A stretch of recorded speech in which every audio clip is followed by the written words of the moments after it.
welcome to this class. Today in this session we are continuing the lesson, that is lesson number 1 of class 10 geography, India, resource and development. So today in the last sessions we have discussed about little bit of classification of resources. So today we will continue with a new topic, that is the next topic that is in the book or in the textbook, that is land resource. So the total geographical area of India has been divided into 3 distinct types, in 3 different types, which it is consist of. The first type, that is 43% of the total land area of India, is plain area. Plain means undwelling surface where there is no mountain, no plateau. It is very plain area.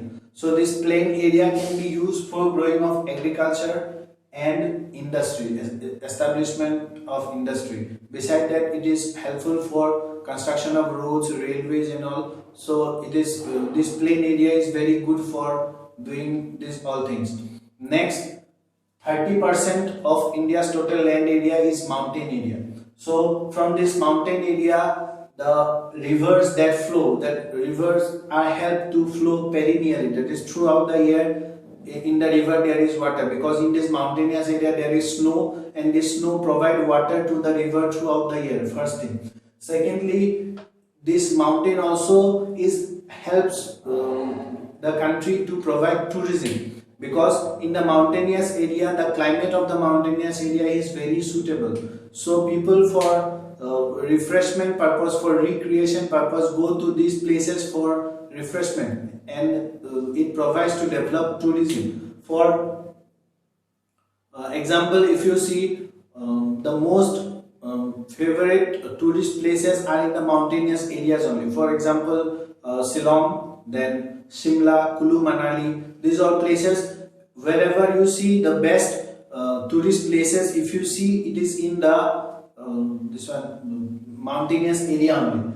Thirdly, ecology. So the mountainous area, it has huge amount of trees, then forest area, all these are there. So because of the huge amount of trees and forest area, huge amount of animals are also there. So it maintains the ecology of a particular country if there is more amount of mountains.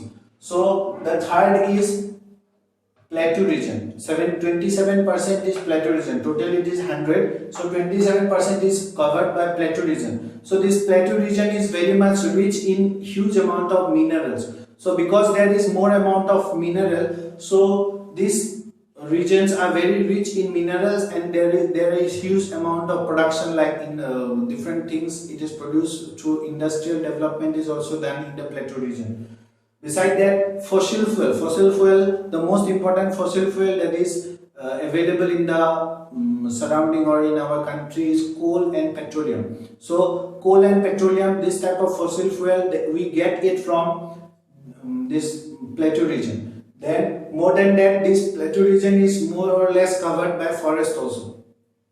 So if you see anywhere in the southern part of India, like Madhya Pradesh, Jharkhand, Orissa, then some parts of Kerala, Tamil Nadu, then in the northeastern parts of India like Meghalaya, then Karbi Anglong, these all places are part of this Deccan Plateau. So these all places are covered with forest region, and forest helps us for different purpose, for getting different fruits and vegetables, different foods, different medicines, firewood, and also to maintain the ecological balance by giving carbon dioxide and taking in the by giving oxygen and taking in carbon dioxide. So these are the different category according to which in total land mass of India has been divided into. So next topic that we are going to discuss is land utilization of India. So land in India is utilized in different types or different ways. So here the first type of land that is classified according to the government notice, or the first type of land that is classified is forest. So a particular amount of land is given to the forest area. Second is land for available for cultivation. Land not available for cultivation. Here we should understand there are 2 types of land that is not available for cultivation. First is barren and wasteland. Here barren and wasteland means the land where we cannot do cultivation whatever method we apply. Though we apply any method, but we cannot do those land we cannot bring them under cultivation. For example, desert area. So it will come under barren and wasteland. Then this one wetland, swampy areas. So these all cannot be cultivated. These all areas. So this come under barren and wasteland. Then next is land for non-agricultural use. It is this land can be brought under cultivation, but it is not brought under cultivation but given for some other purpose. For example, construction of houses, buildings, then construction of roads, industries, etc. These all lands can be brought under cultivation. It should, if we do cultivation there, but we can do cultivation, but it is not, cultivation is not done there, but it is given for some other purpose. So this type of land is called, here I have written the short form, so you should take your textbook to understand it better. In the textbook all these are given, I have just written it to explain. If you don't have the textbook, below in the description the link is given, where if you click you will get the PDF or the picture of the textbook what we are discussing at present. So next is cultivation other than uncultivated land. It is not that land not for agricultural use, but other than non-cultivated land is first is. So here first is permanent pastures and grazing land. Permanent pastures means according to nowadays, though it is not available or it is existing, but according to the map that was made during the British times, there the cattle rearing was a very important in our society. Cattle rearing, because cow and milk, cow gives milk, God gives milk, then buffalo and all. So cattle rearing was very important. So it was not only that people will consider land only for agriculture, only for house making, only for industry, but the cattle also should have their space in the society. So there were particular land which were fixed for growing pastures mean grass. So growing grass for these cattle. Then also these all land were called grazing land, where either grass can be cut and brought to house and given to the cattle for eating. These are called pastures. Or the cattle will be taken to a particular field where grass will be grown and they will eat directly with themselves. So these all land were available according to the map. Though originally these all land are not there, still today there are some land according to the map which are called grazing land. Still today, if you have access to the map of the government map, so you will find it there that this grazing land and pasture lands are there. But though huge amount of population, increase of population, people have occupied this land, but still land it is there. So next is land under miscellaneous tree growth. These are land where different kind of trees grow without any plan. There is no plan that a particular tree only grow here or like that. It is small forest, you can say, where different types of tree grow by itself. Next it is comes is cultivable wasteland. So it is cultivable wasteland are those land which where agriculture can be done, but agriculture has not been done. Though agriculture can be done, but agriculture has not been done for more than 5 years. For more than 5 years continuously agriculture has not been done in this land, then it will be considered in cultivable wasteland. The next topic it is fallow land. So in fallow land there are two types of fallow land, that is current fallow. Current fallow means there are particular land mostly in the hilly regions or in Punjab and Haryana and western Uttar Pradesh, where there is intensive agriculture is done with the help of applying huge amount of fertilizers. So the quality of the land is degrading. So 1 year if they produce, next year the quality of the land goes on decreasing. So similarly in the hilly regions and some other parts where the quality of the land is very low, so if they produce for 2-3 years, then the quality of the land goes on decreasing. Then if next year they produce, they will get nothing. So those lands should be kept fallow for 1 year, 2 year, 3 years, so that it again regain fertility. So this type of land comes under fallow land. So here first land is current fallow, which is left uncultivated for 1 year or less than 1 year. So other is current other than current flow, land other than current flow. It is this type of land which is left uncultivated for 1 to 5 years. So here there is three categories is there. 1 to 5 year is current flow, other than current flow, less than 1 year is current flow, and more than 5 years is come under culturable wasteland. So it may come in differences also. So now from the total division, now from here if we minus all these things, for example if you see this is the total geographical area of India, suppose this is the total geographical area of India. Now this part of land is for 1, that is forest, this is for 2, so it is different, is devoted for different things. Then from the total geographical area, this all area is minus, subtracted, then only we get the number 5, that is net shown area. After subtracting all this above 1, 2, 3, 4, then only we will get what is left will be called as net shown area. Now what is net shown area? We are going to discuss about it. So let us come to the next topic, that is net shown area. So what is net shown area? Net shown area is the total area of a country which is devoted for cultivation. In simple, if you want to understand, the total land area of the country where cultivation, agriculture is done, that is called net shown area. So gross cropped area is also the total land area of the country which is devoted for cultivation. Already we have discussed that after subtracting all other land categories from where which is devoted for other purpose than agriculture, then we can find out the net shown area. But there is a difference between net shown area and gross cropped area. Let us understand what is net shown area and what is gross cropped area.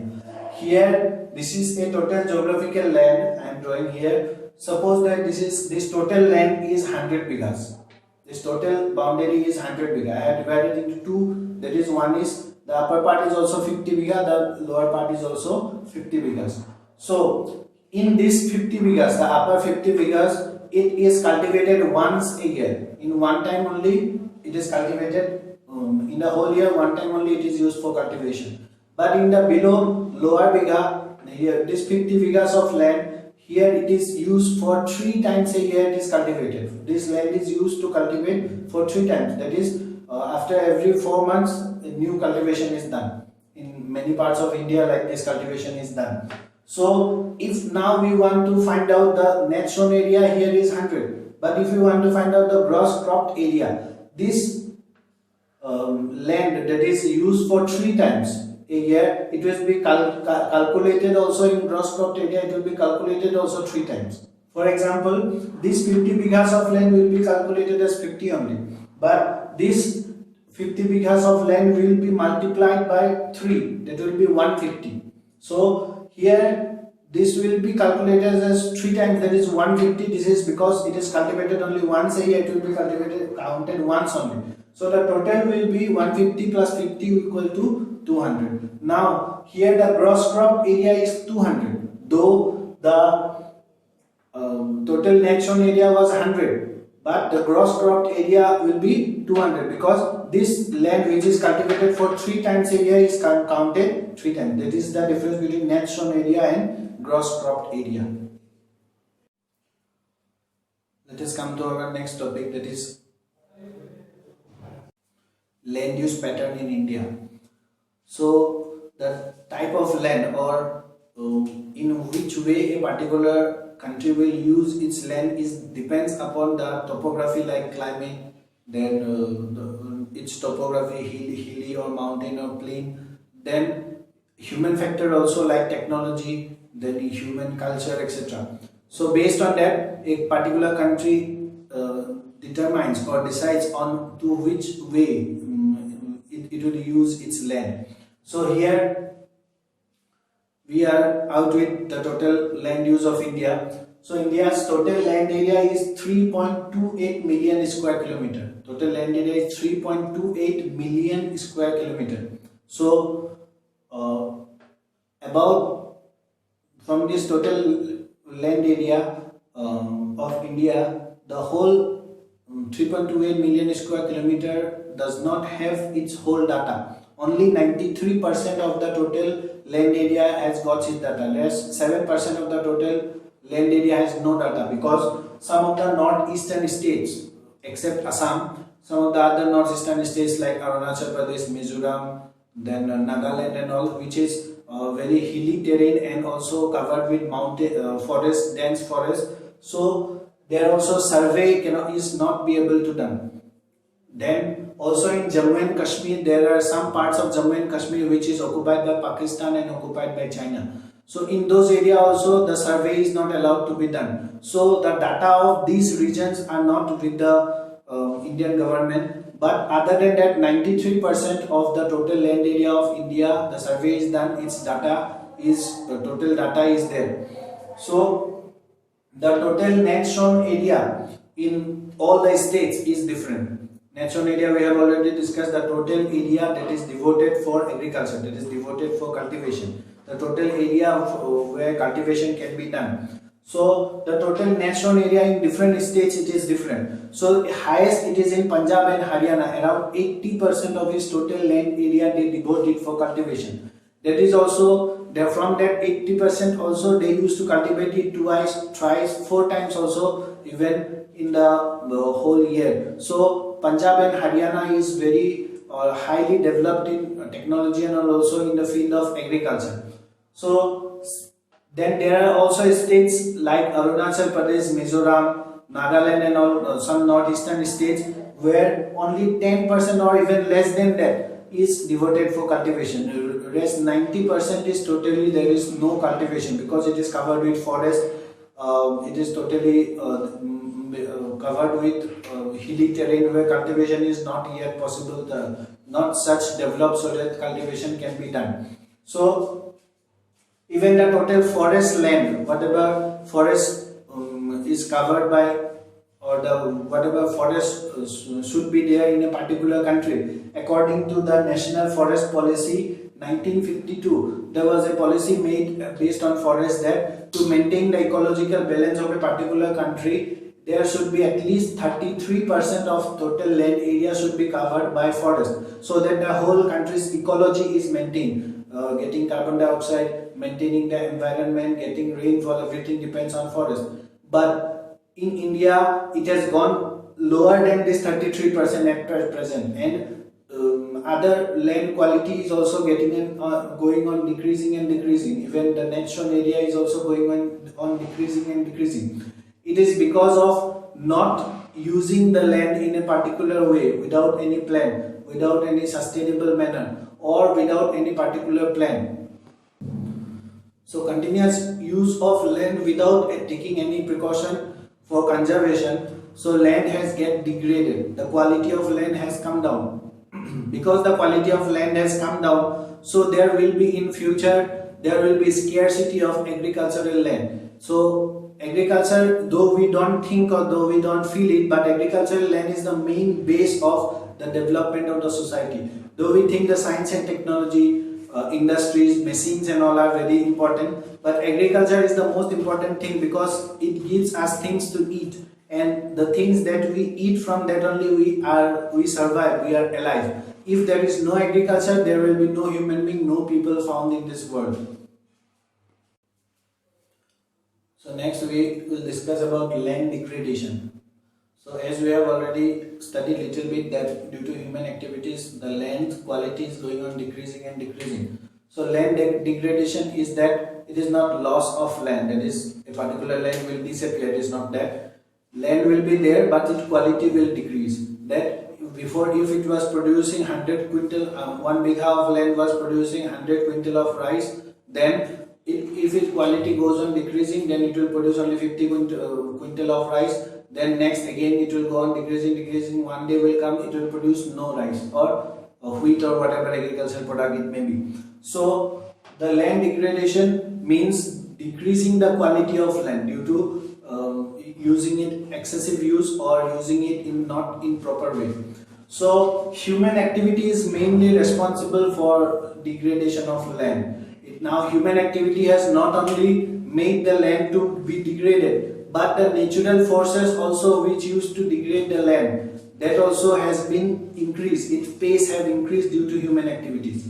So the human activities that we find around us, it has increased the natural forces like soil erosion due to river or due to flood, then acid rain and all. So it is, though we think it to be natural phenomenon, but it has increased due to human activities only.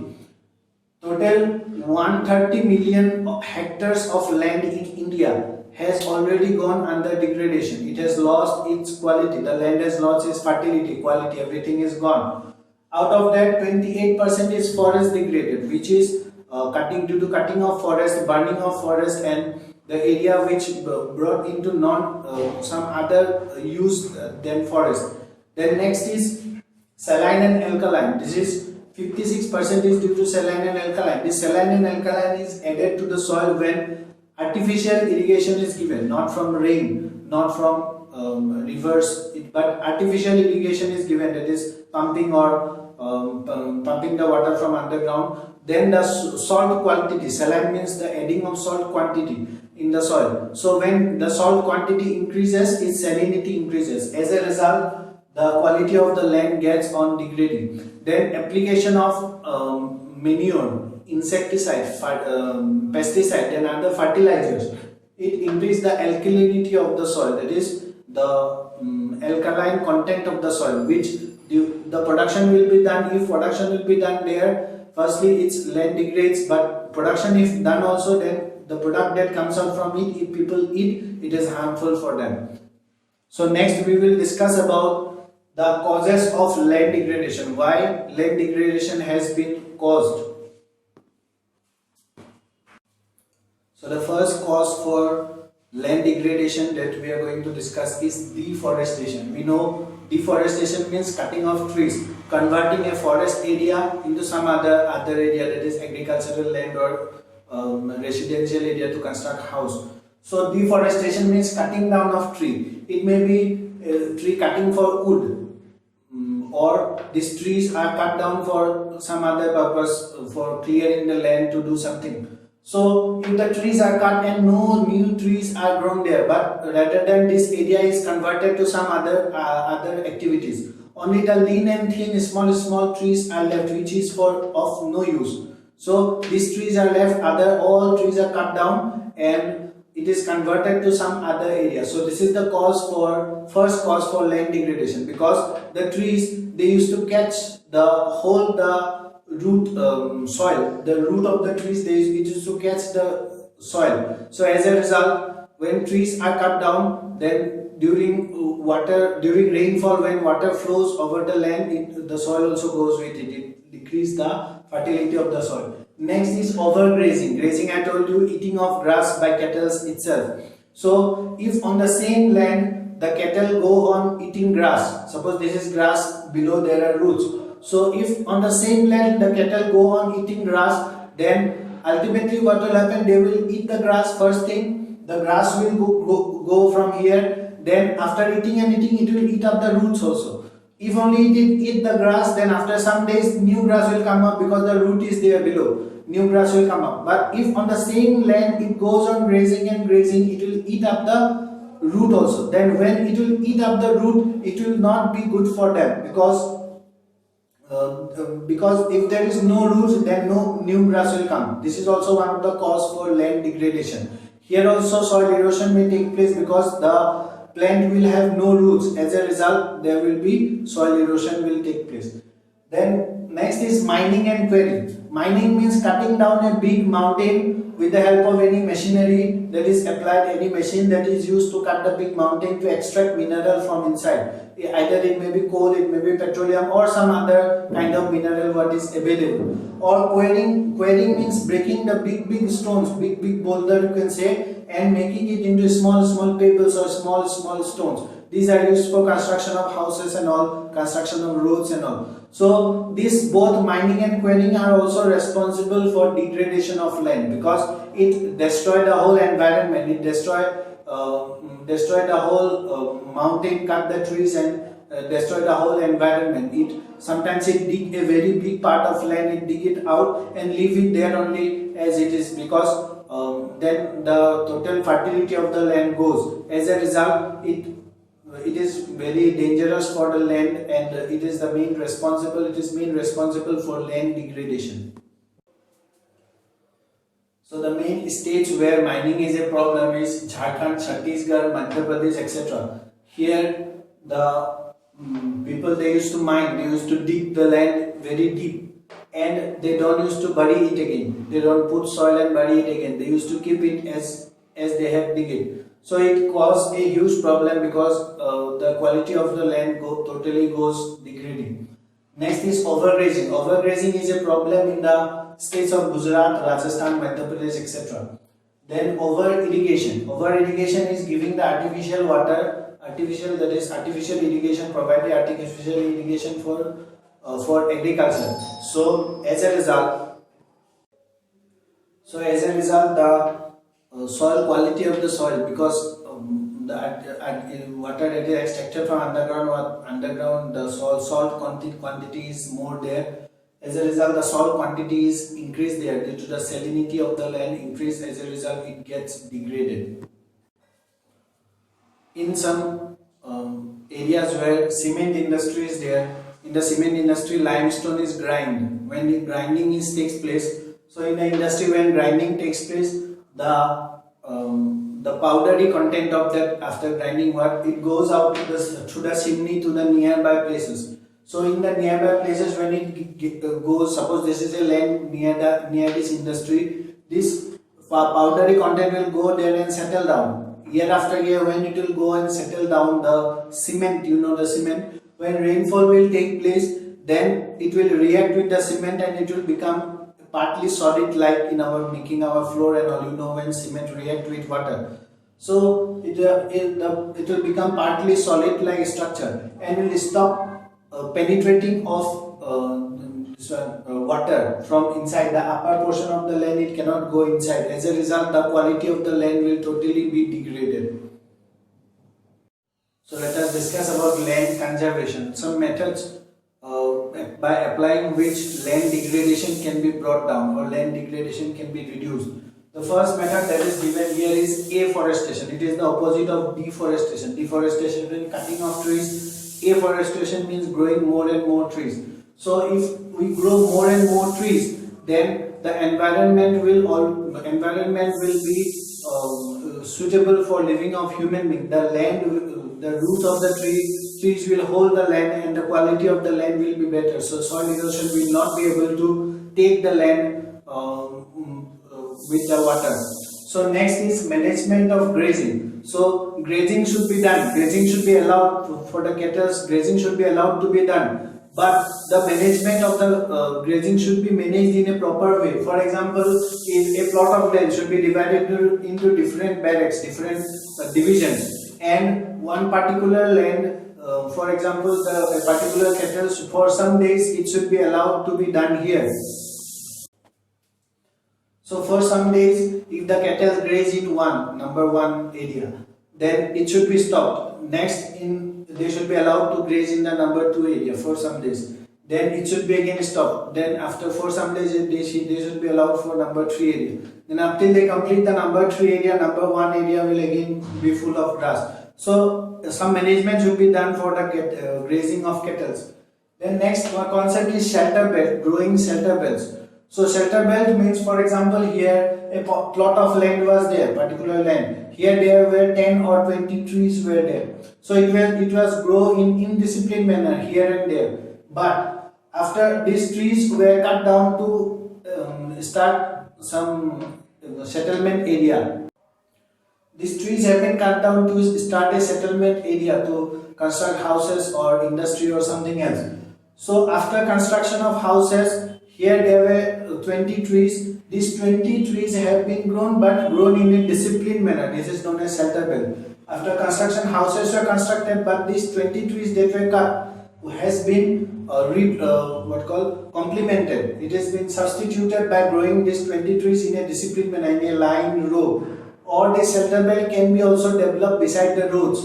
So beside these are the roads, and beside this also trees can be grown. In the divider also, in between also trees can be grown. Then on both the side of the road also trees can be grown. These are known as shelter belt. The next is growing of sand dunes. So when in the desert area there is a sand dune Sand dunes are big mountain of sand that that we find in the desert area. It moves from one place to another. So by moving and moving, it can cross the periphery of the desert. Then the desert may extend. It may become more. If this is the boundary of the desert, if it cross the boundary, then the desert periphery will increase. The area of desert will be more. So cactus should be grown in the periphery area of the desert so that the sand dune will become stable. Because only cactus can grow in the desert area, no other plants, no other trees can grow. So cactus should be grown to make the sand dune stable.